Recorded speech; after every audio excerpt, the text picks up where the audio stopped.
الرحمن الرحیم مالک یوم الدین صدق اللہ العظیم۔ اپنے والد صاحب دامت برکاتہم کے حکم سے الحمدللہ آج درس قرآن کا آغاز کیا جا رہا ہے۔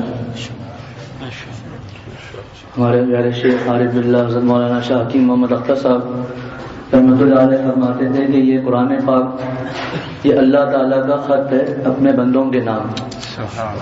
اس قرآن پاک میں اللہ تعالیٰ نے کیا ارشاد فرمایا ہے یہ ہم لوگوں کو پتہ نہیں ہے، اور اگر بعض مرتبہ بعض لوگ ترجمہ دیکھ کر قرآن پاک حل کرنے کی کوشش کرتے ہیں جو کہ مناسب نہیں ہے۔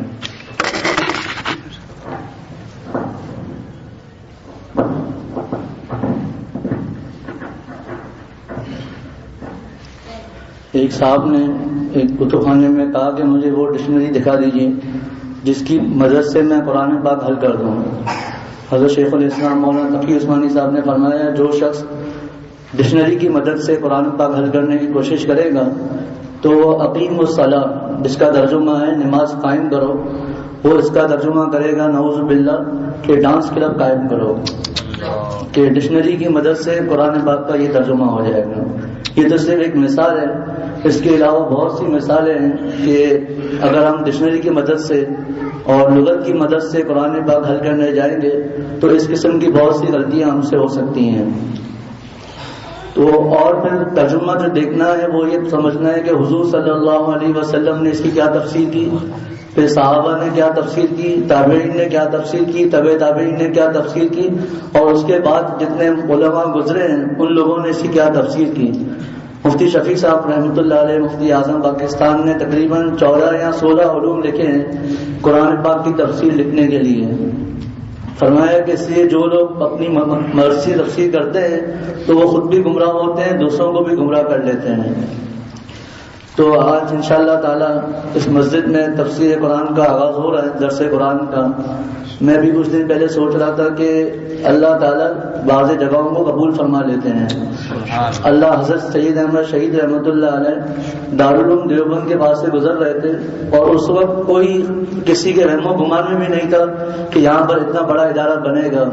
تو حضرت سید احمد شہید نے فرمایا کہ یہ زمین مجھے اپنی طرف کھینچ رہی ہے اور اس زمین سے مجھے اللہ تعالیٰ کی خوشبو آ رہی ہے۔ اور بعد میں وہاں دارالعلوم دیوبند بنا جس سے بڑے بڑے علماء فارغ ہوئے، اور جتنے بڑے بڑے نام ہیں حکیم الامت مجدد الملت مولانا اشرف علی صاحب تھانوی رحمۃ اللہ علیہ اور بہت سے بزرگ وہاں سے پیدا ہوئے، اور اللہ تعالیٰ نے دیوبند سے کام لیا۔ پھر ہمارے حضرت والا رحمۃ اللہ علیہ نے سمبل سوسائٹی کے لیے یہی فرمایا کہ یہ زمین مجھے اپنی طرف کھینچتی ہے، اور ظاہر سی بات ہے یہ علاقہ بھی اسی میں شامل ہے۔ یہ تو ہم لوگ سوسائٹی کا طریقہ کار ہے کہ سمبولوس الگ ہے، یہ الگ ہے، ورنہ اگر دیکھا جائے تو علاقہ تو ایک ہی ہے۔ تو اس مسجد میں کوئی پلاٹ نہیں تھا، کچھ پتہ نہیں تھا یہاں پر مسجد بنے گی، اللہ تعالیٰ نے مسجد بنوائی۔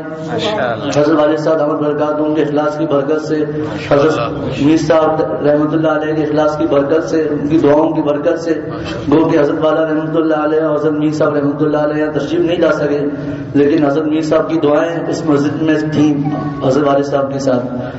تو بیان شروع ہوا الحمدللہ، اور اب کتنا رش ہوتا ہے سب کے سامنے ہے، اور آج الحمدللہ تفسیر قرآن پاک کا بھی آغاز ہو رہا ہے۔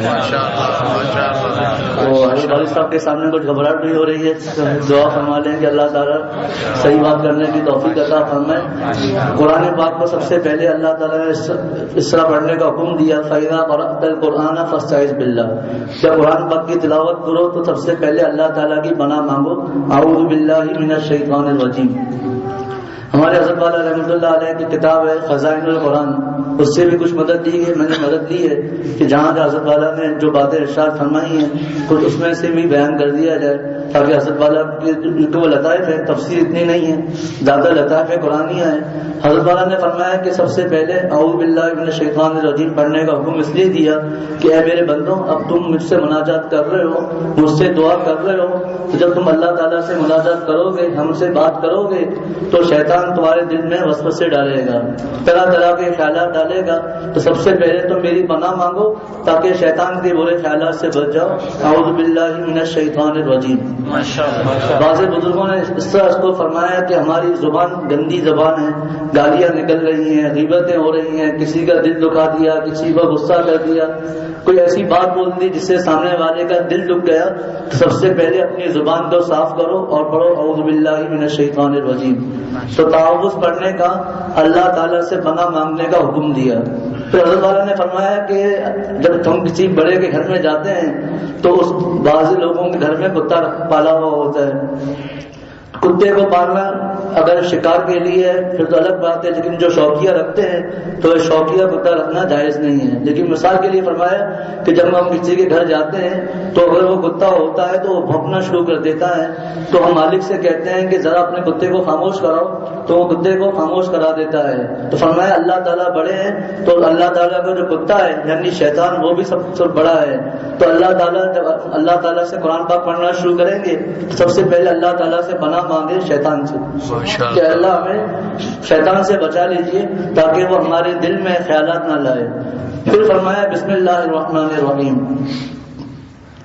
عرب کے لوگ جب اپنی کسی بات کی ابتدا کرتے تھے تو وہ اپنے بت لات اور عزا کی قسمیں کھاتے تھے اور کہتے تھے میں شروع کرتا ہوں لات کے نام سے اور عزا کے نام سے. تو اللہ تعالیٰ نے فرمایا اے محمد صلی اللہ علیہ وسلم اقرأ بسم ربک الذی خلق, آپ پڑھیے اپنے رب کا نام لے کر پڑھیے اور بسم اللہ الرحمن الرحیم پڑھنے کا حکم دے دیا. حضور صلی اللہ علیہ وسلم نے فرمایا کل امر ذی بال لم یبدأ بسم اللہ فهو ابتر, ہر وہ ذی شان کام, ہر اچھا کام جس کی ابتدا بسم اللہ سے نہ کی جائے تو وہ کام برکت والا نہیں ہوگا, اس کام میں برکت نہیں ہوگی. جو کام بھی ذی شان ہو, اچھا کام ہو, تو اس میں سب سے پہلے بسم اللہ الرحمن الرحیم پڑھنا چاہیے. مفتی اعظم پاکستان حضرت مفتی شفیع صاحب رحمۃ اللہ علیہ نے فرمایا کہ کافر بھی کھاتا ہے, کافر بھی سوتا ہے, کافر بھی اٹھتا ہے, ہر کام کافر کرتا ہے, لیکن وہ اس کام کے شروع میں اللہ کا نام نہیں لیتا. اور مسلمان ہر کام کے شروع میں بسم اللہ پڑھتا ہے کہ حتیٰ کہ فرمایا جو میرے پاس پانی پہنچا, جو میرے پاس اناج کا پہنچا, جو میرے پاس لقمہ پہنچا وہ اللہ تعالیٰ کے نام سے پہنچا. فرمایا کہ پانی ہو, اناج ہو, جتنے بھی چیزیں ہمارے پاس آئی ہیں یہ اللہ تعالیٰ کے نام کی برکت سے آئی ہیں کہ اے اللہ میں اس کا اہل نہیں تھا, آپ نے یہ چیزیں مجھے پہنچا دی تو میں آپ کا نام لے کر شروع کرتا ہوں اس کو. تو اعوذ باللہ من الشیطان الرجیم, پناہ مانگتا ہوں میں اللہ کی شیطان مردود سے. رجیم جس کو جیسے ہم حج میں رمی کرتے ہیں تو اس کو جمرہ کہتے ہیں, پتھر مارنے والا, جس کو پتھر مارا جائے. تو اللہ تعالیٰ نے شیطان کو رجیم سے تعبیر کیا کہ دھتکارا ہوا ہے, ہمارے دربار سے دھتکارا ہوا ہے. اعوذ باللہ من الشیطان الرجیم. شیطان کا معنی شطنا سے بہت کے ہے, دوری کے, کہ اللہ تعالیٰ نے اس کو اپنے دربار سے دور کر لیا. بسم اللہ الرحمن الرحیم, شروع کرتا ہوں اللہ کے نام سے جو بڑا مہربان ہے اور نہایت رحم والا ہے. فرمایا کہ اسم سے مراد نام ہے, عربی زبان میں اسم نام کو کہتے ہیں. اس کے بعد اللہ, یہ اللہ جو ہے یہ اللہ تعالیٰ کا ایک ایسا نام ہے کہ آج تک میں نے اپنے والد صاحب سے سنا اور تفسیروں میں بات لکھی ہوئی ہے کہ فرعون, حامان, نمرود, قارون جتنے نام ہیں سب نے نام رکھے, لیکن آج تک کسی کے ذہن میں اللہ نہیں آیا کہ میں اپنا نام اللہ رکھوں. تو اللہ تعالیٰ نے اپنے اس نام کی حفاظت فرمائی. اور علماء فرماتے ہیں کہ یہ اللہ جو نام ہے یہ اسم اعظم ہے. بعض لوگ پوچھتے ہیں کہ اسم اعظم کیا ہے, ہمیں بتا دیجئے. تو فرمایا ہے کہ حضرت والد صاحب سے میں نے سنا, حضرت والا نے فرمایا کہ اسم اعظم, اصل اسم اعظم اللہ ہی ہے, لیکن شرط یہ ہے کہ جب تم اللہ کہو تو تمہارے دل میں اللہ کے سوا کچھ بھی نہ ہو. یہ اللہ اسم اعظم ہے, اللہ تعالیٰ کا نام ہے. اللہ تعالیٰ نے اس سے قرآن پاک کو شروع کیا. بسم اللہ الرحمن الرحیم, جو بڑا مہربان ہے, نہایت رحم کرنے والا ہے. الرحمن اور رحیم دونوں اللہ تعالیٰ کے نام ہیں, صفاتی نام ہیں. رحمان کا ترجمہ کیا جاتا ہے جو بڑا مہربان ہے, اور رحیم کا ترجمہ کیا جاتا ہے نہایت رحم کرنے والا ہے. فرمایا کہ علماء فرماتے ہیں کہ رحمان اور رحیم میں فرق کیا ہے. رحمان کہتے ہیں جس کی رحمت عام ہو. یہ رحمان کا جو نام ہے اس کی جو رحمت ہے یہ مسلمانوں کو تو شامل ہے ہی, تمام کائنات کو حتیٰ کہ کفار کو بھی شامل ہے۔ اسی نام کی وجہ سے اللہ تعالیٰ نے ان کفاروں کو دنیا میں کچھ آسائشیں دے دی، کچھ چھوٹ دے دی، کچھ مال دے دیا۔ فرمایا کہ اگر اللہ تعالیٰ رحمان نہ ہوتے تو کافروں کو ایک گھونٹ پانی کا نہ ملتا، لیکن جو اللہ تعالیٰ کے نام کا جو رحیم نام ہے وہ صرف مسلمانوں کے ساتھ خاص ہے، جس کا ظہور انشاءاللہ تعالیٰ قیامت کے دن خاص طور پہ ہوگا۔ فرمایا کہ ایسے ایسے لوگ اللہ تعالیٰ ایسے ایسے لوگوں کو بخشیں گے کہ جن کے بارے میں وقت کے نبی کو بھی نہیں پتا ہوگا کہ یہ ہمارے اوپر ایمان لے آئے تھے، لیکن اللہ تعالیٰ ان کو بھی بخش دیں گے۔ تو اللہ تعالیٰ کا جو نام رحیم ہے یہ صرف اور صرف مسلمانوں کے ساتھ خاص ہے۔ بسم اللہ الرحمن الرحیم۔ پھر بسم اللہ کے بہت سے فضائل علماء نے لکھے ہیں، حتیٰ کہ مفتی اعظم پاکستان حضرت مفتی شفیع صاحب رحمۃ اللہ علیہ نے ایک چھوٹا سا کتابچہ لکھا ہے 12 یا 13 صفحوں کا، اس میں بسم اللہ کے بارے میں پوری تشریح کی ہے، بسم اللہ کے بارے میں کہ یہ اللہ تعالیٰ کا نام ہے اور اس کے فضائل لکھے ہیں۔ اس کا جو کہ تفصیل کا درس ہے اس کا موقع نہیں ہے، لیکن ہر جملے کی فضیلتیں ہیں۔ بعض دعائیں خاص موقعوں کے لیے آتی ہیں، لیکن اللہ تعالیٰ کا جو نام ہے ہر موقع کے لیے ہے۔ تو بسم اللہ الرحمن الرحیم شروع کرتا ہوں اللہ کے نام سے جو بڑا مہربان ہے، نہایت رحم والا ہے۔ حضرت والا نے فرمایا کہ اللہ تعالیٰ نے قرآن پاک کے شروع میں بسم اللہ الرحمن الرحیم نازل فرما کر یہ بتایا ہے کہ دیکھو تم میرے نام سے شروع کر رہے ہو اور میں تم پر بہت مہربان ہوں اور تم پر رحم کرنے والا ہوں، اس لیے گھبرانا نہیں۔ تو قرآن پاک کی تلاوت سے پہلے بسم اللہ پڑھ لینا چاہیے۔ الحمد سورۃ الفاتحہ یہ پہلی سورت ہے۔ حضور صلی اللہ علیہ وسلم نے فرمایا کہ اللہ تعالیٰ نے فرمایا کہ سورہ فاتحہ میرے اور میرے بندے کے درمیان تقسیم ہے، میرے بندے نے جو مجھ سے مانگا میں نے اس کو دے دیا۔ فرمایا جب اللہ بندہ پڑھتا ہے الحمدللہ رب العالمین تو اللہ تعالیٰ فرماتے ہیں کہ میرے بندے نے میری حمد بیان کر لی۔ جب بندہ کہتا ہے الرحمن الرحیم تو اللہ فرماتے ہیں کہ میرے بندے نے میری حمد کی۔ جب بندہ کہتا ہے مالک یوم الدین تو اللہ تعالیٰ فرماتے ہیں، ترجمہ انشاءاللہ میں کروں گا، بعد میں عرض کروں گا انشاءاللہ، لیکن ابھی سے حدیث شریف بتا رہا ہوں۔ مالک یوم الدین جب میرا بندہ پڑھتا ہے تو اللہ تعالیٰ فرماتے ہیں میں کہتا ہوں کہ اس نے میری بزرگی اور میری صفات بیان کر دی۔ جب بندہ کہتا ہے ایاک نعبد و ایاک نستعین تو اللہ تعالیٰ فرماتے ہیں یہ آیت میرے لیے اور میرے بندے کے درمیان تقسیم ہے، کیونکہ اس مفسرین فرماتے ہیں اس لیے کہ اس آیت میں بندے نے پہلے اللہ تعالیٰ کی حمد بیان کی، اللہ تعالیٰ کی تعریف بیان کی اور اللہ تعالیٰ سے مدد مانگی، اللہ تعالیٰ کی عبادت تعریف بیان کی کہ اللہ ہم آپ ہی کی عبادت کرتے ہیں، وہ ایاک نستعین اور اے اللہ آپ سے مدد مانگتے ہیں۔ تو دعا بھی ہو گئی اور ہماری ثنا بھی ہو گئی۔ پھر آگے فرمایا اہدنا الصراط المستقیم صراط الذین انعمت علیہم غیر المغضوب علیہم ولا الضالین۔ اللہ تعالیٰ فرماتے ہیں جو میرے بندے نے مجھ سے مانگا میں نے اس کو دے دیا۔ تو اللہ تعالیٰ فرماتے ہیں یہ صورت میرے درمیان اور میرے بندوں کے درمیان تقسیم ہے، اور اس صورت کی بہت سے فضائل ہیں، حتیٰ کہ ایک فضیلت یہ لکھی ہوئی ہے کہ یہ اللہ تعالیٰ کے خزانوں میں سے ایک خزانہ ہے۔ ایک فضیلت یہ لکھی ہے کوئی بیمار ہو اس پر یہ صورت پڑھ دی جائے تو اس کو شفا مل جاتی ہے۔ اور سورۃ الفاتحہ کا ایک نام سورۃ الشفا ہے اور ایک نام ام القرآن ہے کہ قرآن کی اصل۔ فرمایا پورے ہمارے استاد مسجد کے امام صاحب بھی ہیں، امام مولانا اسحاق صاحب، جب انہوں نے ہمیں تفسیر پڑھائی تفسیر مرزا بھی، تو انہوں نے فرمایا اس صورت میں کہ پورے قرآن پاک کا خلاصہ سورہ فاتحہ میں ہے۔ سورہ فاتحہ کا خلاصہ بسم اللہ الرحمن الرحیم میں ہے اور بسم اللہ الرحمن الرحیم کا خلاصہ با میں ہے، کیونکہ با کا ایک معنی آتا ہے ملا ہوا ہونا۔ فرمایا تو اللہ اور اس قرآن کے ذریعے اللہ تعالیٰ اپنے بندوں کو اپنے سے ملا دیتے ہیں۔ اس سے پورے قرآن پاک کا خلاصہ فرمایا اس بات کے اندر ہے بسم اللہ الرحمن الرحیم۔ الحمدللہ رب العالمین، تمام تعریفیں اللہ کے لیے ہیں جو تمام جہانوں کا پالنے والا ہے۔ فرمایا کہ دنیا میں جتنی تعریفیں ہوتی ہیں وہ سب اللہ تعالیٰ کی ہیں۔ حضرت والا نے فرمایا، حضرت والد صاحب سے ہم سنتے رہتے ہیں کہ تعریف کی 4 قسمیں ہیں۔ فرمایا جو بھی دنیا کی تعریف ہوگی وہ ان 4 قسموں کے اندر ہوگی، اس کے باہر نہیں ہوگی۔ حضرت والا کی بات والد صاحب نقل فرماتے ہیں، فرمایا کہ میں دعوے سے کہتا ہوں اگر کوئی 5ویں تعریف ہو تو میرے سامنے لے کر آ جاؤ، میں اپنی بات سے رجوع کر لوں گا۔ سب سے پہلے اللہ تعالیٰ اپنی تعریف خود کریں، نمبر 2 اللہ تعالیٰ بندے کی تعریف کریں، نمبر 3 بندہ اپنے رب کی تعریف کرے، نمبر 4 بندہ بندے کی تعریف کرے۔ یہ سب تعریفیں اللہ تعالیٰ کی ہیں۔ تو پھر حضرت والد صاحب نے اس کی مثال دی، جو حضرت والا نے فرمائی کہ ٹویوٹا کرولا کی کوئی تعریف کرتا ہے تو وہ تعریف اس کی نہیں ہے بلکہ کمپنی کی تعریف ہے۔ تو اللہ جتنے دنیا میں تعریفیں ہوتی ہیں اللہ تعالیٰ فرماتے ہیں یہ سب کی سب تعریفیں اللہ تعالیٰ کے لیے ہے، تمام کی تمام تعریفیں جتنی تعریفیں ہوتی ہیں وہ سب اللہ تعالیٰ کے لیے ہیں۔ اور حضرت والا فرمایا دلیل کیا ہے کہ اللہ تعالیٰ کی تعریف کیوں ہے؟ رب العالمین، جو تمام جہانوں کا پالنے والا ہے۔ فرمایا حضرت والا نے فرمایا کہ رب کا مطلب کیا ہے؟ پالنے والا، تربیت کرنے والا، پرورش کرنے والا، جو ناقص کو آہستہ آہستہ کامل بنا دیتا ہے۔ کس طرح فرمایا کہ اگر اللہ تعالیٰ چاہتے تو آج ہی بچہ پیدا ہوا، آج ہی بالغ ہو جائے، آج ہی سب کام کرنا شروع کر دے، لیکن اللہ تعالیٰ نے بچہ پیدا ہوا آہستہ آہستہ آہستہ اس کو بڑا کیا۔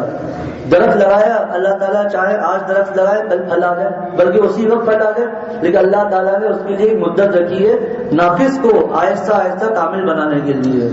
فرمایا کہ قرآن پاک میں جگہ جگہ اللہ تعالیٰ نے رب فرمایا، پالنے والا فرمایا۔ حضرت والا نے فرمایا پالنے والے کو اپنی بلی ہوئی چیز سے محبت ہوتی ہے، اور ہمیں بھی اپنے پالنے والے سے محبت ہوتی ہے۔ فرمایا والدین سے محبت کیوں ہوتی ہے؟ کیونکہ وہ پالتے ہیں ہمیں۔ تو اللہ تعالیٰ نے ہمیں پالنے والے ہیں، اس لیے اللہ تعالیٰ کی تعریفیں بیان کی ہیں۔ تمام تعریف اللہ کے لیے جو تمام جہانوں کا پالنے والا ہے۔ حضرت والد صاحب نے فرمایا، حضرت والا نے فرمایا کہ عالم کتنے ہیں؟ بعض روایتوں میں لکھا ہے 20,000، بعضوں میں 80,000 تک لکھے ہوئے ہیں۔ یہ 80,000 عالم ہیں، ایک ہمارا عالم ہے، انسانوں کا، فرشتوں کا عالم ہے، جنوں کا عالم ہے، پھر مچھلیاں ہیں، درخت ہیں، پرند ہیں، آسمان ہیں، اور ایسی سی مخلوق آج کل سیارے سب کہکشائیں پتہ چل رہی ہے کہ یہ کہکشاں پہ یہ سیارہ وہ سیارہ، ان تمام کے تمام کو پالنے والے اللہ تعالیٰ ہے۔ اللہ تعالیٰ نے چند چیزوں کو دنیا میں ظاہر کر دیا ہے، جس طرح ایک شخص نے بدتمیز آدمی نے حضرت مولانا قاسم نانوتوی سے رحمۃ اللہ علیہ سے پوچھا کہ آپ کہتے ہیں قرآن پاک میں ہر چیز ہے، بتائیے بحری جہاز کا ذکر قرآن پاک میں کہاں ہے؟ بحری جہاز کا ذکر کہاں ہے؟ اس زمانے میں گاڑیوں کا ذکر کہاں ہے؟ جہاز کا ذکر کہاں ہے؟ تو حضرت مولانا قاسم نانوتوی رحمۃ اللہ نے فرمایا بحری جہاز کا ذکر قرآن پاک میں موجود ہے، اور آج کل کے حساب سے گاڑیوں کا ذکر موجود ہے، جہاز کا ذکر موجود ہے، حتیٰ کہ راکٹ کا ذکر بھی موجود ہے۔ کب کیسے موجود ہے؟ کہ اللہ تعالیٰ نے جب سواریوں کو بیان کیا تو اپنے سپارے میں والحمیل والبغال لترکبوها وزینہ ویخلق ما لا تعلمون، اللہ نے فرمایا ہم نے تمہارے لیے سواریوں کے لیے کھچر پیدا کیے، گدھے پیدا کیے، گھوڑے پیدا کیے، ویخلق ما لا تعلمون، اور ہم وہ چیزیں پیدا کریں گے جن کو تم جانتے بھی نہیں ہو۔ فرمایا اس سے معلوم، اور اگر اللہ تعالیٰ اس کو یہ فرما دیتے کہ جہاز ہے، راکٹ ہے، تو صحابہ سمجھ نہ پاتے کہ یہ راکٹ کیا چیز ہوتی ہے، یہ جہاز کیا چیز ہوتی ہے، یہ گاڑی کیا چیز ہوتی ہے۔ تو اللہ تعالیٰ نے فرمایا ہم ایسی ایسی چیزوں کو پیدا کریں گے جن کو تم جانتے بھی نہیں ہوگے، اور وہ اب اس میں تمام کی تمام سواریاں آ جائیں گی۔ تو اللہ تعالیٰ نے اس زمانے میں فرما دیا کہ تمام جہانوں کا پالنے والا ہے، لیکن اس وقت کے لوگوں کو صرف ایک عالم، 3 عالم بتاتے، انسانوں کا عالم، فرشتوں کا عالم، جنوں کا عالم، اس کے علاوہ اور چیزیں پتہ نہیں تھی، اور دن بدن لوگوں کو پتہ چل رہا ہے۔ العالمین، عالمین عالم کی جمع ہے، اور علم سے ہے نشان۔ یہ حضرت والا کی تقریر ہے جو کتاب حضرت والا کی کتاب میں لکھی ہے۔ فرمایا عالم کا مطلب کیا ہے؟ نشان۔ کیا مطلب؟ کہ اس عالم کا ذرہ ذرہ اس بات کی گواہی دیتا ہے کہ اس جہان کو کوئی پالنے والا ہے، اور وہ اللہ تعالیٰ ہے۔ اس جہان کو کوئی پالنے والا ہے، وہ اللہ تعالیٰ ہے۔ اور فرمایا کائنات کے ذرے ذرے سے ہمیں اللہ تعالیٰ کی پہچان حاصل ہو سکتی ہے۔ اگر اللہ تعالیٰ کو پہچاننا چاہیں تو چھوٹے بچے کے ہاتھ دیکھ کر اللہ تعالیٰ کو پہچان سکتے ہیں، مچھر کو دیکھ کر اللہ تعالیٰ کو پہچان سکتے ہیں، اور اگر اللہ تعالیٰ کو نہ پہچاننا چاہیں تو ہاتھی کو دیکھ لیں گے، اللہ تعالیٰ کی پہچان نہیں ہوگی۔ لیکن پہچاننا چاہیں تو یہ عالم کا ذرہ ذرہ اس بات پر دلالت کرتا ہے کہ اللہ تعالیٰ اس جہان کو پالنے والے ہیں۔ الرحمن الرحیم کے بارے میں بتا دیا کہ رحمان کا مراد رحمان کی رحمت ہے، وہ عام ہے، اور رحیم خاص ہے مسلمانوں کے ساتھ۔ اب ترجمہ کرتا ہوں، الحمدللہ رب العالمین، تمام تعریفیں اللہ کے لیے ہیں جو تمام جہانوں کا پالنے والا ہے۔ الرحمن الرحیم، جو بڑا مہربان ہے، نہایت رحم کرنے والا ہے۔ مالک یوم الدین، جو روز جزا کا مالک ہے، یعنی قیامت کے دن کا مالک ہے، حساب کے دن کا مالک ہے۔ حضرت والا نے فرمایا کہ اللہ تعالیٰ قیامت کے دن کے مالک ہیں، جج نہیں ہے۔ جج قانون کا محتاج ہوتا ہے کہ یہ میرے ملک کا قانون ہے، اس کے حساب سے میں فیصلہ کروں گا، لیکن اللہ تعالیٰ مالک ہے، جس کو چاہیں گے بخشیں گے، جس کی چاہیں گے پکڑ کریں گے۔ امی عائشہ رضی اللہ تعالیٰ عنہ نے فرمایا، اے محبوب صلی اللہ علیہ وسلم، جب حضور نے فرمایا ہر ایک کی بخشش اللہ تعالیٰ کے فضل سے ہوگی، تو امی عائشہ نے فرمایا، اے محبوب صلی اللہ علیہ وسلم آپ کی بھی؟ فرمایا ہاں عائشہ، میری بخشش بھی اللہ تعالیٰ کے فضل سے ہوگی۔ تو اللہ تعالیٰ قیامت کے دن کے مالک ہیں، جس کو چاہیں گے بخشیں گے۔ فرمایا اللہ تعالیٰ تو آج کے دن کے بھی مالک ہیں، ہر سیکنڈ کے مالک ہیں، تو قیامت کے دن کو کیوں خاص کیا؟ فرمایا اس لیے کہ آج کا دن عمل کرنے کا دن ہے، سزا کا دن نہیں ہے، جزا کا دن نہیں ہے، بدلے کا دن نہیں ہے، بدلے کا دن قیامت کا دن ہے۔ آج جو عمل کرو گے کل قیامت کے دن اللہ تعالیٰ اس پر فیصلہ فرمائیں گے۔ حضرت والد صاحب نے ایک دفعہ فرمایا کہ ہر ملک میں آپ چلے جائیں وہاں پر جیل ہوتی ہے، تو اللہ تعالیٰ کی جیل جہنم ہے۔ جو جرم کرے گا، جو گناہ کرے گا، اللہ تعالیٰ اس کو جہنم میں ڈالیں گے۔ اگر یہ جہنم نہ ہوتی، صرف جنت ہوتی۔ اور ایک مثال کے لیے عرض کیا جاتا ہے کہ ہم دیکھتے ہیں نعوذ باللہ، ایک مثال کے لیے عرض کر رہا ہوں کہ ابو جہل جنت میں ہے، فرعون جنت میں ہے، حامان جنت میں ہے، قارون جنت میں ہے، تو کتنا غم ہوگا کہ ان لوگوں نے ہمارے نبیوں کو اتنا ستایا اور آج یہ مزے سے بیٹھے ہوئے ہیں۔ تو اللہ تعالیٰ قیامت کے دن کے مالک ہیں، جس کو چاہیں گے بخشیں گے۔ اللہ تعالیٰ مجھے ہم سب کو عمل کی توفیق عطا فرمائے، اور یہ قرآن پاک اللہ تعالیٰ ہمیں سننے کی توفیق عطا فرمائے۔ حضرت والد صاحب کے خلیفہ ہے مولانا فیاض صاحب، انہوں نے اپنی مسجد میں درس قرآن دیا تھا، تو وہ تقریباً 14 سالوں میں مکمل ہوا تھا، جو کہ روز ہوتا تھا۔ اور مولانا کے بھائی شیخ محمد نے بتایا کہ 2 لوگ ایسے تھے جنہوں نے ان 14 سالوں میں ایک بھی ناغہ نہیں کیا تھا، ایک بھی ناغہ، کیونکہ جو سناتا ہے وہ اس کا ناغہ تو سمجھ میں آتا ہے۔ آج بیمار ہو گیا، وہ نہیں حاضر نہیں ہو سکا، کہیں سفر میں چلے گیا، کوئی کام ہو گیا، حاضر نہیں ہو سکا، لیکن سامنے والوں کی بہت بڑی بات ہے کہ 14 سالوں میں ایک بھی ناغہ نہیں کیا اور پورے قرآن پاک کو انہوں نے مکمل کیا۔ تو اللہ تعالیٰ ہمیں بھی پورا کرنے کی توفیق عطا فرمائے، اور ایسی ترتیب بن جائے کہ روزانہ درس شروع ہو جائے۔ اللہ تعالیٰ عمل کی توفیق عطا فرمائے۔ مغرب کے بعد انشاءاللہ درس حدیث بھی ہوگا، حضرت والد صاحب کے بھتیجے مولانا عدنان صاحب کا انشاءاللہ تعالیٰ۔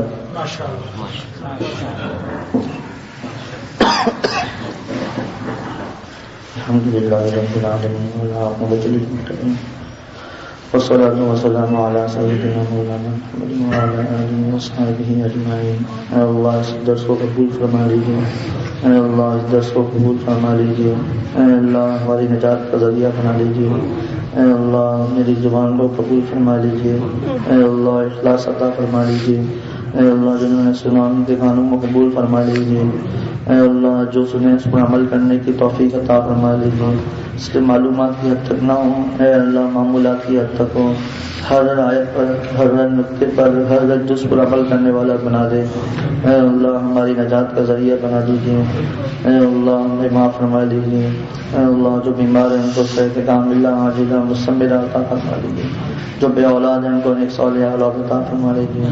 وصلی اللہ تعالی علی خیر۔ ماشاء اللہ